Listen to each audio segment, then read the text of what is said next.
Ever wondered how to multiply your greenery without buying new plants? Welcome to the fascinating world of plant propagation, where one plant can magically multiply into several. In nature, plants propagate themselves all the time. But did you know you can do the same right at home? And it's not as complicated as it may seem. In this video, we're going to explore 3 simple yet effective ways to propagate your plants: stem cuttings in water, leaf cuttings in soil, and division of root balls. We'll start with a stem cutting. Just a small piece of a plant, and show you how it can grow roots right before your eyes in a glass of water. Then, we'll delve into the wonders of leaf cuttings, where a single leaf can give birth to an entirely new plant. And finally, we'll reveal the secret of dividing root balls to double or even triple your greenery in no time. So, buckle up and get ready to become a propagation pro. First up is water propagation, an exciting method where you can literally watch roots grow. This technique is as simple as it is fascinating, and it all starts with the selection of the right stem. Look for a healthy, mature stem, preferably one with a node or a leaf joint. This is where the magic happens, where new roots will sprout and grow. Once you've identified the perfect candidate, it's time to make a cut. You'll want to make a clean, sharp cut just below the node. It's essential to use a sterilized tool to prevent any potential disease or bacteria from hindering the growth process. A pair of sharp, clean scissors or a knife will do the trick. With your stem ready, it's time to introduce it to its new home, a container filled with water. Opt for a container that supports the stem while leaving the node submerged, but the leaves, if any, free from the water.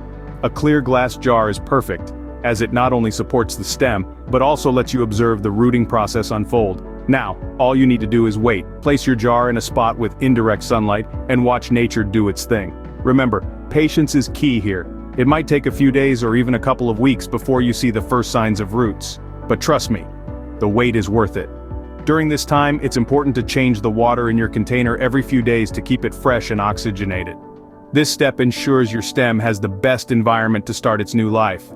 And then one day, you'll see it. Tiny roots sprouting from the node, growing stronger and longer each day. It's a moment of pure joy, a testament to the power of nature and your nurturing care. With patience and care, you'll soon see new roots springing to life. It's a beautiful process, a cycle of growth and renewal right before your eyes. And the best part? You've just created a new plant from an existing one, multiplying your greenery without spending a dime. Now isn't that something? Next, let's delve into the magic of growing a new plant from just a single leaf. Now isn't that an exciting thought? A whole new life springing up from one leaf you might have otherwise discarded. But how does this work? Let's get into it. The first step is choosing the right leaf. Not all leaves are created equal. You want a healthy, mature leaf from a plant that's good at producing roots. Succulents, for example, are champions at this. Once you've picked your leaf, it's time to prepare it. Detaching the leaf might seem straightforward, but there's a trick to it. You want to ensure you get the entire leaf, including the base. A clean break is crucial. If you tear the leaf and leave part of it on the stem, it's less likely to propagate. So be gentle, twist it carefully, and voila, you have your leaf cutting. Now you might be eager to plant this leaf straight into the soil, but hold on. Patience is a virtue here. The end of the leaf needs to dry out and form a callus, a kind of seal that prevents the leaf from absorbing too much water and rotting. This might take about 3 to 7 days depending on your climate. Once the leaf has calloused, it's time to plant. Choose a pot with good drainage and fill it with a well-draining soil mix. Lay your leaf on top of the soil, calloused end facing down. You don't need to bury it, just let it rest there. Now comes the waiting game. Water sparingly. Remember, we don't want the leaf to rot. Over the next few weeks, you'll start to see little roots emerging from the end of the leaf, and eventually, a tiny new plant will begin to form. This process takes time, but it's worth it. There's something incredibly rewarding about watching a new plant grow from a single leaf. And the best part? You did it yourself. You nurtured it every step of the way. Before you know it, you'll have a new plant sprouting from what was once just a leaf. And that, my friends, is the wonder of plant propagation. Finally, we're diving into root ball division, a quick way to double your plant collection.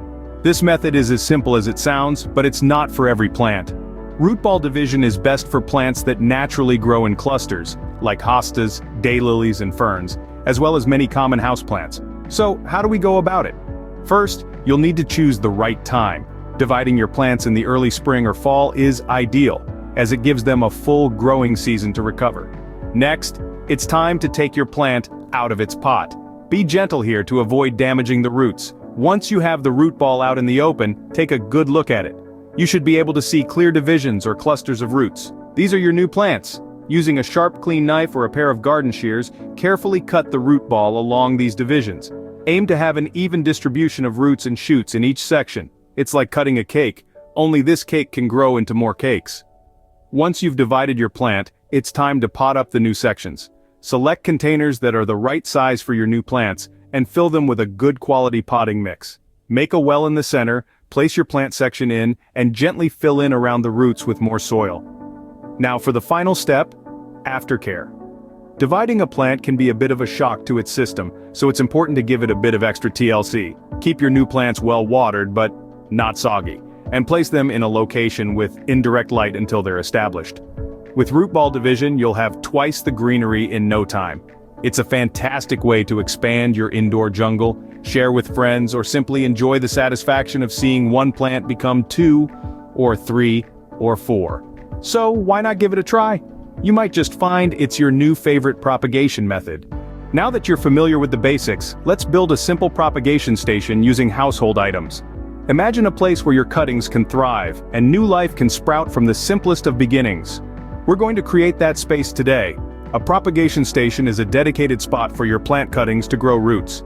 And the best part is, you don't need to spend a fortune on fancy equipment. Start by gathering the materials you'll need. Some glass jars, a wooden board, and a drill. If you don't have a drill, don't worry. You can also use a simple tray with individual compartments. First, let's prepare the jars. These will hold the cuttings and the water. Glass jars are a great choice because they allow sunlight to reach the roots, and they let you see when roots start to grow.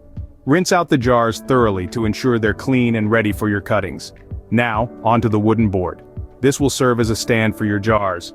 If you're using a drill, make holes that are just big enough to hold your jars snugly. Remember, safety first, so make sure to wear protective gear. If you're using a tray, simply make sure each compartment is large enough to hold a jar. Next, place your jars in the holes you've drilled or into the compartments of your tray. Then, fill each jar with water. Make sure it's enough to cover the part of the stem where you want the roots to grow, but not so much that the leaf or the top of the stem is submerged. Finally, place your cuttings in the jars. Choose a spot with indirect sunlight for your propagation station. Too much direct sun can harm the cuttings, while too little light can slow down root growth. And there you have it, a DIY propagation station perfect for kickstarting your plant propagation journey. This station isn't just practical, it's also a beautiful way to display your growing green babies. Now you have the perfect place to start propagating your plants. So why wait? Let's get propagating. Propagation can seem daunting, but with these techniques you're well on your way to expanding your indoor jungle.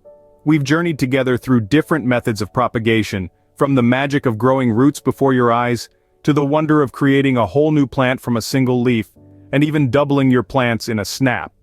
Don't let these methods remain as mere knowledge. Put them to good use and start experimenting. You may be surprised at how quickly you can transform your living space into a lush, green paradise.